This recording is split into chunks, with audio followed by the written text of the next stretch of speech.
Alright, welcome back to Movie Recommendation. I know it's been a little bit, but we're finally back. We just made it in the nick of time, and we've got quite a fun one today. We've got, of course, a very recent movie, Friendship. Directed by Andrew DeYoung, this movie stars, of course, Paul Rudd and Tim Robinson himself, as well as Kate Mara. The basic idea is that this father guy, played by Tim Robinson, is kind of, he's just kind of sitting around and stuff, bumming around and everything, and he doesn't really have, a lot of, close friends and everything. All the people at his work are kind of yeah, whatever, this guy, man, he's not part of the loop and everything. He tries to make things work, but it just doesn't really click. But then he meets this guy, played by Paul Rudd, a nice local meteorologist that's just sort of this, quite literally a rock star. He's in a freaking band, man. And they hit it off. They have a really fun time. He gets adventuring and stuff. It really sort of changes his outlook on life and sort of changes things that he does. He gets really into this guy, and, he's like, yes, this guy's like my best friend and everything.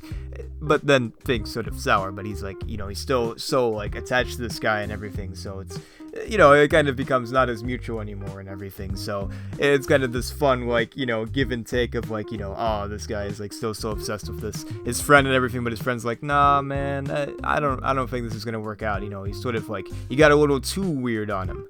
Has a lot of fun twists and turns. It's quite hilarious. I found myself laughing at a lot of it. Everything, a lot of great work. A lot of other comedians involved too, which is really fun to see. Just some very memorable lines throughout, and the acting is phenomenal too. Everyone really feels like they just do such a great job. I'm not even joking when I say it's probably one of my favorite Paul Rudd performances ever. I mean, he kind of disappears into it. He's not just his normal quirky self and everything, but he sort of plays almost kind of like a straight man compared to Tim Robinson's kind of quirky weirdo guy.